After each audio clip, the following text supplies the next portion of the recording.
Hello everyone, praise the Lord, सबको जय यीशु। I hope everyone is fine. Today we will talk about the bread of life. आज हम जीवन की रोटी के बारे में बात करेंगे। Jesus is the bread of life, यानी यीशु मसीह जीवन की रोटी हैं। Now why do we need bread? हमें ब्रेड की जरूरत क्यों होती है? हमें रोटी की जरूरत क्यों होती है? We need bread to live. We need bread to sustain. Bread gives life. यानी जब हम रोटी खाते हैं उससे हमें जीवन मिलता है, उससे हमें जिंदगी मिलती है। Now the Bible says that in John chapter 6 verse 35, here Jesus also says that I am the bread of life. Whoever comes to me will never go hungry. यानी यहाँ पे जीसस कहते हैं कि I am the bread of life, यानी जीवन की रोटी मैं हूँ और जो मेरे पास आता है वह कभी भूखा नहीं रहता। In John chapter 6 verse 35, Jesus clearly says, I am the bread of life. Whosoever come to me will never go hungry. यानी जो मेरे पास आता है और जो मुझे ग्रहण करता है, जीसस कहते हैं वो कभी भूखा नहीं रहता क्योंकि जीवन की रोटी मैं हूँ। The Bible says, taste and see that the Lord is good. यानी Psalm 34 verse 8 कहती है, चख के देखो कि यीशु कितना प्यारा है, हमारा प्रभु कितना भला है। Why Jesus is called bread? यानी जीसस को बाइबल में ब्रेड क्यों कहा गया है? Bread gives life and Jesus gives eternal life. यानी जैसे हमें ब्रेड रोटी हमें जीवन देती है, वैसे ही जीसस हमें अनंत जीवन देते हैं। Bread gives life, Jesus gives eternal life. यानी ब्रेड जो है वो हमें जीवन देता है और जीसस हमें देते हैं अनंत जीवन। इसलिए बाइबल में जीसस को ब्रेड भी कहा है। He is called the bread of life. If you see the old testament, अगर हम पुराना नियम देखें तो वहाँ पे स्वर्ग से गॉड ने मन्ना बरसाया था। इसे हिंदी में मन्ना कहते हैं और इंग्लिश में मैना कहते हैं। Manna is the bread of heaven that came down from heaven. It is the bread of angels. यानी मन्ना जो होता है वो एंजल्स का फूड होता है। The food is eaten in heaven. God fed the people of Israel with heavenly food which was the angels food. यानी अगर आप ओल्ड टेस्टमेंट देखें तो वहाँ गॉड ने स्वर्ग से मन्ना बरसाया था। जो खाना एंजल्स खाते हैं वो स्वर्गीय खाना खिलाता है और वो गॉड ने स्वर्ग से मन्ना की बारिश हुई जो लोगों ने खाया। Which means God gave royal treatment to the people of Israel. यानी गॉड ने यहूदियों को एक रॉयल ट्रीटमेंट दिया जब उन्होंने उनको स्वर्ग से रोटी दी जो कहलाती है मन्ना। ऐसा Psalm 78 verse 24-25 में भी कहा है। Now Jesus said, manna came from heaven. People ate manna and they died. यानी जीसस कहते हैं जॉन की बुक चैप्टर 6 वर्स 49 में, यानी स्वर्ग से रोटी बरसी जिसे मन्ना कहते हैं, लेकिन लोगों ने वो रोटी खाई लेकिन फिर भी उनकी डेथ हुई। Further Jesus says in John chapter 6 verse 51, I am the bread that came from heaven. Whosoever eat this bread will live forever. यानी जीसस कहते हैं स्वर्ग से उतरी हुई रोटी मैं हूँ और जो मुझे ग्रहण करता है वह कभी नहीं मरेगा, वह हमेशा जिएगा। विच मीन्स यहाँ जीसस कंपैरिजन करते हैं अपना मन्ना के साथ। जैसे ओल्ड टेस्टमेंट में मैना बरसा था हेवन से, जीसस कहते हैं पीपल एट मैना and died, but I am the bread from heaven and whosoever eat this bread will live forever. यहाँ जीसस कहते हैं जिन्होंने मन्ना खाया उनकी भी डेथ हुई, लेकिन जो जीसस को ग्रहण करेगा वो कभी नहीं मरेगा बल्कि वो हमेशा जिएगा। Then what are we supposed to eat? Can we eat Jesus? यानी यहाँ पे जीसस कहते हैं the bread that I give is my flesh. यानी जॉन की बुक में चैप्टर 6 वर्स 51 में जीसस कहते हैं कि जो रोटी मैं तुम्हें दूंगा वह मेरा मांस है, वो मेरा फ्लैश है। How can we eat the flesh of Jesus? ऐसा लोगों ने क्वेश्चन किया था। जॉन चैप्टर 6 वर्स 52 में लोग कहते हैं जीसस को कि हम आपका फ्लैश कैसे खा सकते हैं, हम आपका मांस कैसे खा सकते हैं, क्योंकि जीसस उनको कहते हैं कि जो तुम्हें रोटी मैं दूंगा वो मेरा फ्लैश है, वो मेरा मांस है। People started questioning Jesus, how can we eat your flesh? Of course we eat the flesh of Jesus when we eat the Holy Communion in the church. यानी जब हम चर्च में जाते हैं, जब हमें होली कम्युनियन मिलता है जिसे हम परम प्रसाद कहते हैं, उसे हम होली यूक्रिस्ट भी कहते हैं, जब हम वो कंज्यूम करते हैं तो हम जीसस का मांस खाते हैं और लहू पीते हैं। When we eat the Holy Communion in the church, we eat the flesh of Jesus and we consume the wine which is known as the blood of Jesus. This takes us back to the Last Supper. अगर हम last सपर याद करें, जब Jesus ने अपना आखिरी भोजन किया था अपने चेलों के साथ, तो उन्होंने ब्रेड लिया, उसको तोड़ा और कहा इसे खाओ क्योंकि ये मेरा शरीर है जो तुम्हारे लिए दिया जाएगा। ऐसा लूक चैप्टर 22 वर्स 19 में भी कहा है। Jesus took bread at the last supper. He broke it and gave it to his disciples. And he said, take this all of you and eat. This is my body which is given for you. Which means Jesus ने bread लिया और अपने चेलों से कहा कि ये मेरा शरीर है जो तुम्हारे लिए दिया जाएगा। What was he talking about? He was talking about that he will be hung on the cross. वो यहाँ बात कर रहे थे अपने क्रूसिफिक्शन के बारे में कि उन्हें क्रूस दिया जाएगा, यानी उनकी जान क्रूस पर जाएगी। वो यहाँ उसकी तरफ दर्शा रहे थे। Same thing is done in the church. Whenever we go to church, जब वहाँ पे प्रेयर सर्विस होती है, जब मास होती है, तो प्रीस्ट भी वहाँ पे होस्ट लेते हैं, वो वेफर लेते हैं और वही चीज़ बोलते हैं, वही ट्रेडिशन को दोहराते हैं जो कि वर्ड्स जीसस ने बोले थे, take this all of you and eat, this is my flesh which will be given for you. यानी यहाँ पे भी प्रीस्ट उसी प्रथा को दोहराते हैं जो कि जीसस ने कहा था कि आप ब्रेड खाओ और ये मेरा शरीर है जो तुम्हारे लिए दिया जाएगा। यहाँ पे जीसस बात कर रहे थे अपनी डेथ की, यानी उन्हें क्रूस पर चढ़ाया जाएगा। How Jesus gave his flash for us, it was when he died on the cross. यानी जीसस ने हमारे लिए अपना शरीर कैसे दिया, जब उनकी मृत्यु क्रूस पर हुई। He was talking about his death at that time, यानी लास्ट सफर के टाइम पे वो अपनी डेथ की बात कर रहे थे। His death give us the eternal life, यानी यीशु के मरने से हमें मिलती है अनंत जीवन, हमें मिला हमेशा की जिंदगी। ऐसे जॉन चैप्टर 6 वर्स 54 में भी लिखा है, he died on the cross and because of his death we receive the eternal life. यानी जब जीसस की डेथ क्रॉस पे हुई, उससे मिली हमें हमेशा की जिंदगी। In him we have redemption through his blood, यानी यीशु मसीह ने जो अपना ब्लड जो क्रॉस पे बहाया, उससे हमें मिलती है निजात, उससे हमें मिलता है हमारे पापों से छुटकारा, यानी redemption. This is written in Ephesians chapter 1 verse 7। The body of Jesus hanging on the cross is the bread that we eat, यानी यीशु मसीह का जो शरीर जो क्रूस पे टंगा था, वही हमारी रोटी है, वो हमारी ब्रेड है। And the blood that he shed on the cross is the wine that we drink, और जो उनका लहू जो क्रूस पे बहा था, वो वाइन हम कंज्यूम करते हैं। These are not symbolic, these are real, यानी ये सिम्बॉलिक नहीं है, ये रियल चीजें हैं। Many times miracles have been witnessed in the church. अगर आप सोशल मीडिया देखें तो वहाँ बहुत सारे मिरेकल्स के बारे में लिखा है जो कि चर्च में हुए। When people were consuming the Holy Communion, they were consuming the Holy Eucharist. It turned into the flesh of Jesus and the blood of Jesus.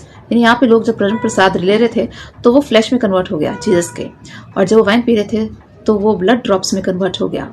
This is not symbolic, this is real, which means the bread we consume in church and the wine we drink is the body and blood of Christ. यानी church में हम जब प्रसाद लेते हैं, वो यीशु मसीह का शरीर होता है और वो उनका लहू होता है, उनका रक्त होता है। और ऐसे कई इंसिडेंट्स देखें जहाँ पे जो परम प्रसाद था वो जीसस के फ्लैश में और ब्लड में कन्वर्ट हो गया। That's why it is called the holy communion, और इसे हम होली कम्युनियन भी कहते हैं। वो इसलिए कहते हैं because when we consume the flesh and the blood of Jesus we commune with Jesus, यानी जब हम ब्रेड खाते हैं और जब वाइन पीते हैं तो हम यीशु मसीह के साथ यूनाइट हो जाते हैं। We unite with him in body and spirit, हमारा यूनियन होता है जीसस के साथ शरीर में और आत्मा में, which means we unite with Christ in body and spirit. Jesus said, if you eat my flesh and drink my blood you will live with me and I will live in you। यानी यहाँ पे Jesus कहते हैं John chapter 6 verse 56 में कि अगर तुम मेरा मांस खाते हो, लहू पीते हो, तो तुम मुझ में बने रहते हो और मैं तुम में बना रहता हूँ। Further Jesus said in John chapter 6 verse 54, you abide in me, I abide in you and I will raise you up on the last day। यानी यूहन्ना की बुक चैप्टर 6 वर्स 54 में जीसस कहते हैं कि जो मेरा मांस खाता है, लहू पीता है, मैं उसे आखिरी दिन जिलाऊंगा, which means मैं उसे आखिरी दिन जीवित करूंगा। जो जीसस के बॉडी और ब्लड में यकीन करते हैं, they will rise up on the last day। If we have full faith in body and blood of Christ, we will rise up like Jesus। जैसे तीसरे दिन जीसस को रिजरेक्शन मिला था, पुनरुत्थान मिला था, उसी तरह से लास्ट जजमेंट वाले दिन हम लोग भी दोबारा से जीवित होंगे। जो लोग जीसस के बॉडी और ब्लड में यकीन करते हैं, जो उनके सैक्रिफाइस में यकीन करते हैं और जो उनका बॉडी और ब्लड कंज्यूम करते हैं। Jesus has promised in the book of John chapter 6 that if you eat my flesh and drink my blood, you will be raised on the last day। which means जैसे Jesus को resurrection मिला था, वैसे ही हमारा भी पुनरुत्थान होगा और वैसे ही हम दोबारा से जीवित होंगे जैसे जीसस दोबारा से जीवित हुए थे ईस्टर वाले दिन। Jesus gave his flesh on the cross, he gave his blood for us so that we could live forever। यानी यीशु मसीह ने अपना शरीर, अपना रक्त क्रॉस पे कुर्बान किया ताकि हमें हमेशा की जिंदगी मिले, ताकि हमें मिले eternal life. For us Jesus died, यानी यीशु मसीह ने जान दी हमारे लिए। ऐसे जॉन चैप्टर 6 वर्स 58 में लिखा है, Jesus died so that we could live forever। This is also recorded in John chapter 3 verse 16। For God so loved the world he gave his only son that whosoever may believe shall have everlasting life। यानी परमेश्वर ने जगत से ऐसा प्रेम किया, अपना इकलौता बेटा दिया ताकि जो कुछ में मान लाए वे हमेशा की जिंदगी पाए। which means परमेश्वर ने जगत से इतना प्रेम किया कि अपना इकलौता वन एंड ओनली सन अपना दुनिया के लिए कुर्बान किया ताकि हम लोग नजात पाएं, हमेशा की जिंदगी पाएं, इटर्नल लाइफ पाएं। This is recorded in John 3:16। For the love of God is proved while we were sinners Christ died for us, which means ईश्वर ने अपने प्रेम का सबूत दिया कैसे, जब हम पापी थे तब यीशु मसीह हमारे लिए मरा। ऐसा रोमन्स चैप्टर 5 वर्स 8 में लिखा है, When Christ died for all of us while we were still sinners, God proved his love for us। यानी गॉड ने, परमेश्वर ने अपना प्रेम हमारे लिए दर्शाया और उसे प्रूव करा अपने प्रेम को जब उसने अपना इकलौता बेटा हमारे लिए कुर्बान किया। Jesus is our daily bread, यानी यीशु मसीह हमारे जीवन की रोटी है। This we also say in Lord's prayer. जब हम लॉर्ड्स प्रेयर बोलते हैं उसमें भी हम बोलते हैं give us today our daily bread. हम कौन सी ब्रेड की बात कर रहे हैं?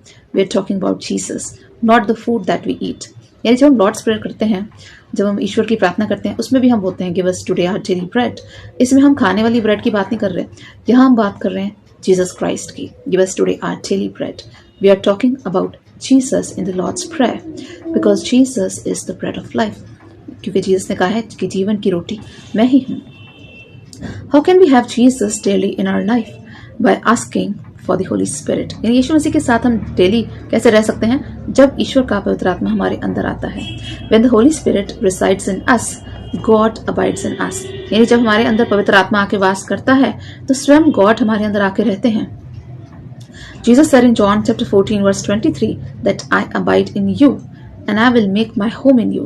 यानी यहाँ पे जॉन की बुक में चैप्टर 14 में वर्स 23 में जीसस कहते हैं कि मैं अपना घर तुम्हारे अंदर बनाऊंगा, तुम्हारे दिल में बनाऊंगा। I'm going to abide in you and I'm going to make my home in you। When we pray daily to Jesus, when we meet Jesus in prayer, we abide in him and he abides in us। यानी हम जब यीशु मसीह से daily प्रार्थना करते हैं, उनसे प्रार्थना में मिलते हैं, तो हम यीशु मसीह में वास करते हैं और वो हम में निवास करते हैं। Jesus said, I knock at your door. Whosoever may open the door, I will abide in him and sup with him। यहाँ पे जीसस कहते हैं रेवलेशंस की बुक चैप्टर 3 वर्स 20 में कि मैं द्वार पे खड़ा हूँ और मैं खटखटाता हूँ और जो मेरे लिए द्वार खोलता है मैं उसके भीतर आऊँगा और उसके साथ भोजन करूँगा। Which means which door Jesus is knocking? He is knocking at the door of our heart। यीशु मसीह हमारे दिल के दरवाजे पर खटखटा रहे हैं और हमें अपने दिल का दरवाजा खोलना है, ईश्वर को उसमें एंट्री देनी है so that God can abide in us। Which means we need to open the door of our heart and invite Jesus to live in our heart so that we can commune with Jesus, we can live with Jesus and we can commune with the Holy Spirit। Which means हम अपने दिलों में ईश्वर को पहला स्थान देना है ताकि हम ईश्वर के साथ हमारा संबंध बने, उनकी पवित्र आत्मा के साथ हमारा व्यक्तिगत संबंध बने। And then only we can lead a holy life। और जब हम ऐसा करते हैं तो हम एक पवित्र जीवन जीते हैं, एक प्रार्थना भरा जीवन जीते हैं। I would like to pray for all of you। Heavenly Father, we come before you with our prayers. Father God, we pray for all the viewers who are watching this video.